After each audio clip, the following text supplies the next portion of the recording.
Welcome to another weekend here on the platform. My name is Sam Omashe. On the program this week, I'll be speaking to Deputy Senate President and Chairman Constitutional Review Committee of the National Assembly, Senator Ovie Omo-Agege. But before that, my column, Kama or Karma, will be read to you.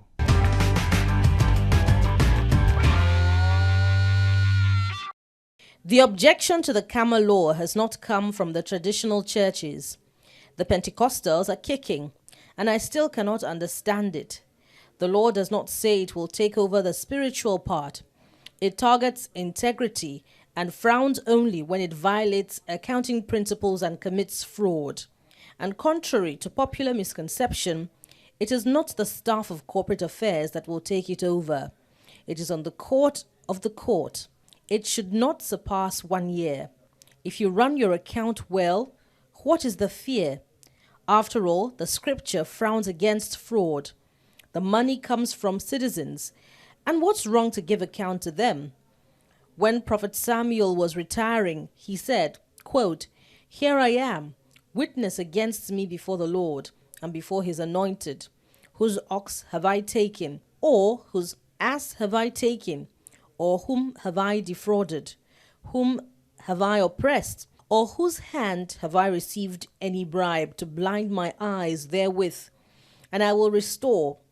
In the New Testament, Paul said, "I have not coveted anyone's silver or gold or clothing. You yourselves know that these hands have supplied my own needs and the needs of my companions." End quote. Rather, all the church leaders, when they bow out, should have the sort of record of Demetrius as Apostle John recorded.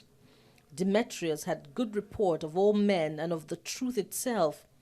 Ye, and we also bear record, and ye know that our record is true. I am a Pentecostal, but I sometimes wonder why they want to be independent of such commonplace law as Karma.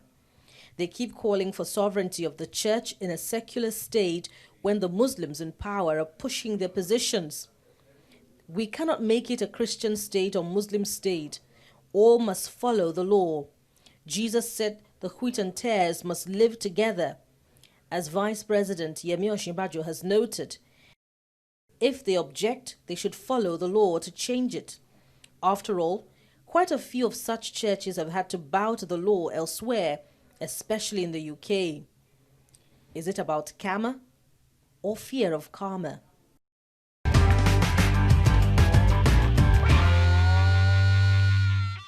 Welcome to Big Talk. My guest is Deputy Senate President and Chairman Constitutional Review Committee of the National Assembly, Senator Ovie Omo-Agege. Thank you for being on this program. Thank you, Sam, and thanks for having me. Yes, as Chairman of the Constitutional Review Committee, how would you sum up your task? Well, thank you very much. I think from the very outset, there's been a clear understanding among Nigerians that the enactment clause of the 1999 Constitution as amended is clearly a misnomer to the extent that it says that we, the people of the Federal Republic of Nigeria, gave this Constitution to ourselves. We all knew that this Constitution was given to us by the military and not by the people. As a consequence of that, it was envisaged, it was clearly anticipated by the framers of this Constitution that from time to time, the National Assembly, having been given the powers under Section 9 of the Constitution, will swing into action and correct those anomalies that are in the Constitution. As a consequence of this, and based on the provisions of this Section 9 of the Constitution, the Senate of the Federal Republic of Nigeria empowered us as an ad hoc committee to carry out this task. We have decided to focus on at least 13 thematic areas. But let me just say this, these 13 thematic areas is by no means exhaustive, but these are the areas we've decided to zero in on because these are the areas that concerns were raised before the Confab committee in 2014, and also the Air Rufai committee that was put in place by the APC and the Progressive Movement as a consequence of APC's failure or boycott of the Confab report. So what we have decided to do is focus on these 13 thematic areas, like I said, also covered by these two reports, including but not also limited to areas that have come before, bills that have come before the Senate, the National Assembly, in both the 7th and the 8th Senate, for one reason or the other was not passed. We're going to be looking into all of that. But for today, our main focus is the 13 areas, which includes gender equality for women and girls, the federal structure and devolution of power, the public, local government and local government autonomy, public revenue, fiscal federation, and revenue allocation, Nigerian police and Nigerian security architecture, comprehensive judicial reforms, electoral reforms to strengthen INEC to deliver transparently credible, free, and fair elections, socio-economic and cultural rights as contained in Chapter 2 of the Constitution, strengthening the independence of oversight institutions and agencies created by the Constitution pursuant to an act of the National Assembly, residency and indigent provisions, immunity, the National Assembly, and state creation. We're working, as you know, we have a bicameral legislature. I'm working with my colleagues in the House of Reps, and thereafter we are in touch with the speakers of the various Houses of Assembly, so that by the time we're done with our work product, we'll have the state Houses of Assembly give their approvals before we take the final vote and send to Mr. President. Now, thank you very much for this overview. I would like to know, how would you distinguish your effort from past efforts since 1999 to give us a more democratic document? Let me make this very, very, very clear. We are very, very determined to take this assignment very, very seriously. First, I do not by any means mean to denigrate the job done by previous assemblies. They actually did a terrific job, but from day one, we've always known that this is a work in progress. We are working towards perfection. There's no perfection anywhere in the world, even in the United States. As we speak, there's still moves, to further amend their constitution, even though that constitution has been over 200 years old. So we understand that we give credit to the job already done by the previous assembly, but this ninth Senate is part of our legislative agenda to ensure that all of those concerns raised to bring this constitution to perfection, that we take it very, very seriously. And working with my colleagues, we are determined to see that that is exactly what we're going to be doing. Okay, some people think that the project is a little cumbersome and time-wasting. Do you have a timeline, and can you take us through the process from your table to law? Well, yes, there's no doubt about that. Constitutional review is not a tea party. That is why Section 9 made the exercise very, very cumbersome, especially with respect to issues raised under Chapter 4 of the Constitution, Section 8 of the Constitution dealing with state creation and boundary adjustment. And in fact, this very Section 9, which gives us the power to amend the Constitution, Section 9 itself made it very, very, very cumbersome. So we understand that, but we intend to navigate through that. What we're going to be doing first, we've already had most of these bills arising from these 13 thematic areas. They've already gone through the first and second readings, as is usual with every bill we make. And now it's been referred to this committee. For us to proceed, we've decided to ask for calls for memoranda from members of the public and other governmental bodies and institutions to send in their inputs. And based on those inputs, we're going to be going to each of the geopolitical zones to the extent that we are able to do that, taking into account the COVID-19 protocols. And then thereafter, we'll collate the inputs received and send this back to the National Assembly. As soon as we have both chambers pass it, depending on which area, if it is not an area covered by Chapter 4, Section 8, and Section 9 of the Constitution, we're going to be pushing that through, passing that through by 2/3 votes of majority of the entire members of the National Assembly. And if it deals with Section 8, as with state creation, we're going to be requiring four-fifths of the votes of members of both chambers.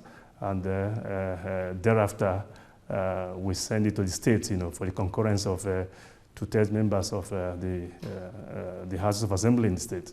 And thereafter, it will go to Mr. President for his accent. There's also the position held by a few people that this issue of constitutional review is a waste of time. We heard NEF, National Northern Elders Forum, say that your committee is a waste of money and they spent that 1 billion naira is too much to spend for it. How do you respond to that? Well, Dr. Hakim Baba Ahmed, who is the spokesman of that group, is a very respected Nigerian. I know him very well. He's my friend. He served here with us in the 8th Senate, where he was Chief of Staff to then Senate President Bukola Saraki. And in that capacity as Chief of Staff, he gave us all of the assistance we required to carry out the constitutional review exercise in the Senate. We succeeded, we made gains from that exercise, and there are some other areas we fell short. While he was Chief of Staff to Senator Bukola Saraki, I'm not so sure that he shared that view, at the time that the constitutional review exercise was a jamboree. I doubt it very much, because if that is his view, I'm not so sure that he shared that view at that time. But I understand that he's wearing a different hat today, and there's freedom of speech in this country. He's entitled to his opinion. I would just say this. The request we send out for memoranda is for everyone to bring in their input. And to the extent that he's made this statement, I like to take it that this represents his input to this committee. So his input is that he's okay with the Constitution as it is. But he also said that there is a mass and a wealth of materials that this committee can work with. And he specifically mentioned the Confab report, and I believe the El-Rufai report. He mentioned both of them. And therefore, there's no need to go source for additional materials. So to that extent, I take it that he has adopted the position, the content of each of those two reports. And that I take to be his submissions. And we'll work with that. Which means that he also indirectly he believes that your job is still relevant because you still have to collate all of them into a single document.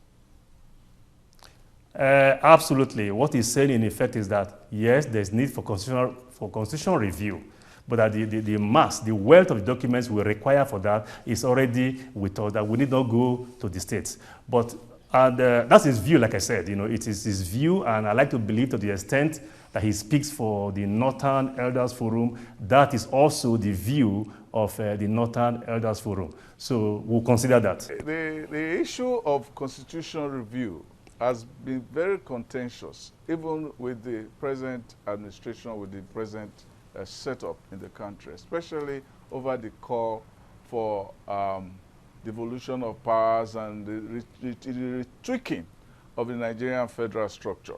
The president and even the vice president has been known to say that the Nigerian state and structure is good as it is.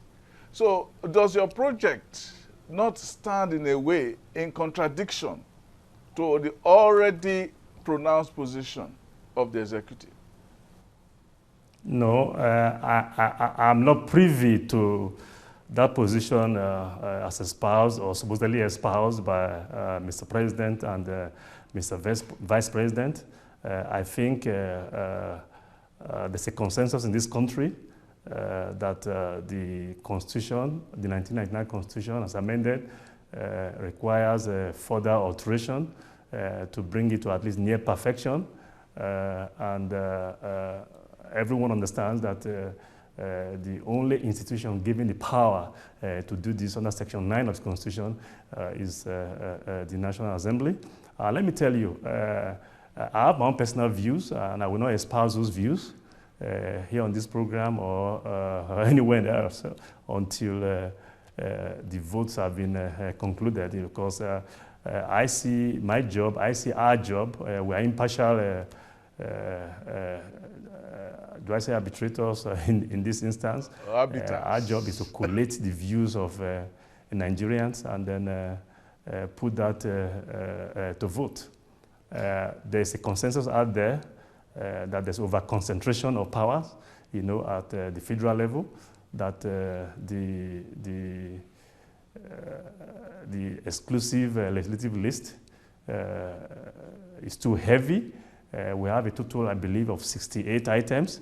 There's a school of thought that believes that the federal government, this exclusive legislative list needs to share some weight, and that some of the items listed there can be taken to the concurrent legislative list for both the federal and the state governments to legislate on. Like I said, I'm not taking a position, but we need to know what the Nigerian people think. If the Nigerian people believe through this exercise that those 68 items need to remain where they are, so be it. But it is also their view through inputs that we receive from them that some of these be moved to the concurrent legislative list, so be it. What have been the sticking points so far in your work? What are the areas of great enthusiasm or even controversy so far based on what you are collating so far? Well, we've not actually gone through what has been submitted. We gave 14 days. Okay. The 14 days has not expired. That's 14 days from the date of publication. Yeah. It has not expired yet. So we actually, as I speak to you, I'm not even privy to the submissions made. But let me tell you this, even in the absence of that, or while waiting for those submissions, let me make this clear, that we already have a lot in our data bank. We have the Air Rufai report, and we have the Confab report. In addition to that, we also have bills that came for consideration in the 7th and in the 8th Senate, most especially the 8th Senate. Some passed, some did not pass, some failed very narrowly. We'd like to find out if Nigerians feel very, very strongly about some of this, and there's enough votes to pass it this time around, it will pass. Now, when you say areas that are controversial, I believe almost every area is controversial. If they were not controversial, they would have been passed into law long ago. Take issue of gender equality, for instance. In both the 7th and the 8th Senate, if my memory serves me right, I can speak to the 8th Senate because I was in the 8th Senate. My colleague from Ekiti State, Senator Biodun Olujimi, has been a very, very strong advocate on this gender equality bill. It is a bill that has been generating a lot of enthusiasm, but it's also a bill that has a lot of very, very powerful people who are opposed to this bill. I think that the least that we owe our womanhood in this country is to put this to a vote. This country is dynamic. That this bill failed in the 7th Senate, that it failed in the 8th Senate. There's no guarantee that it will also fail in the 9th Senate. It's possible that the Nigerian people may have a different view today. But it's a controversial bill, there's no doubt about that, and that's one of the issues we're looking at. And then, of course, there's also the issue of state police. It's equally very, very controversial. The state police and community policing. This issue also came up in the 8th Assembly during the constitutional review exercise. He also failed. Will he fail this time? We don't know. But the debate has been very, very rife, and I think the proponents of that bill, including that of community policing, yes. I think they're entitled to have their day, before the Nigerian legislature and eventually the state houses of assembly as to whether or not this should move or not. And so too is the issue of immunity. The immunity provisions today as contained in Section 308. There's the divergence of views. Some believe that to the extent that immunity should be there, it should only cover and absolve the beneficiaries of that provision from civil litigation and not necessarily criminal litigation. And even if it were to be criminal, some are saying, okay, maybe it should only it should never cover instances where people are accused of misappropriation of public revenue, for instance. These are all debates. I take no position as I speak, but I think the Nigerian people have a right to weigh in and make that call as to whether or not 308 as presently written, and enacted should remain the law, or there should be an amendment to that. And of course, there are also people who have also made the case that we have three arms of government. You have the executive arm represented by Mr. President and the Vice President, and of course at the state level, the governors and the deputy governors, and then the judicial arm, you have the CGN and the other heads of court. And here in the National Assembly, you have the Senate President, the Speaker, Deputy Senate President, the Deputy Speaker. There are some who are making the case, that this immunity should be extended to them. By the way, I'm not one of them. Let me just make that clear, because that's not my personal view. But this is a view being canvassed, by a lot of our colleagues here in the National Assembly. We need to have the Nigerian people speak to this. You see, whatever powers we wait today, we derive all of those powers, from the people. Sovereignty belongs to the Nigerian people. And this is about the only opportunity they have to speak to some of these issues. So yes, these are controversial issues, but that's the reason they've not been passed into law, and that is why we have this exercise. And the framers of the Constitution expected and envisaged that it will come to this situation. That was why they provided in Section 9 of the Constitution and gave the power to alter the Constitution in us here in the National Assembly. Well, there's also the issue of the local policing that you said, which is supposed to be very contentious. The issue as to whether do we need local policing? Where does local policing end? When does the locals themselves, like the Amotekun issue, where does it begin? Because the recent position in which local policing is going to be actually directed from the center has not gone very well with those in the regions who believe that local policing is supposed to be by the locals and not by outsiders. As was once it's directed from the center, it's no longer local policing. Thank you very much. Let me make this clear again. I take no positions on these matters, but having said that, I'm not so sure about your characterization of the community policing.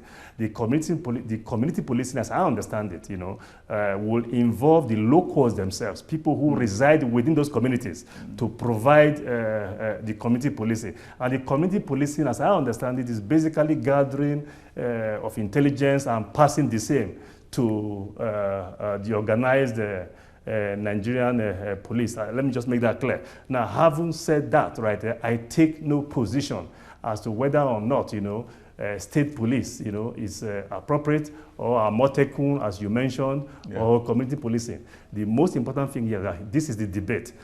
As we speak today, under Section 214 of the Constitution, the only body recognized by the Nigerian Constitution to provide policing is the Nigerian police. So if you're going to veer off that to create either community policing which is a separate structure, or state police, or Amotekun or what have you, you must have Section 214 of the Constitution amended. And the people of Nigeria have a right to weigh in and give their views. That is the essence of this exercise.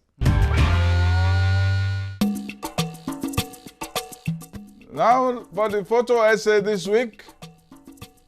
Old money is not only defined by wealth acquired long ago, but currencies like these. The difference is that while the currencies have expired, the wealth does not. Just before the program ends, this is my poem in honor of Leah Sharibu. A man with a voice, a melody is awaiting. The final bell for blasphemy, now in the silence of a human cage. With neither voice nor audience, a shell in a cell. Is sin, is tune, that no longer fumes, only cry to a heaven it defiled. Like you, Leah, mercy is not an option. Thank you for watching the program today. You can catch up with my published column on www.samomasheye.com. Also follow me on Twitter. My handle is @SamOmasheye. And until next time, be good.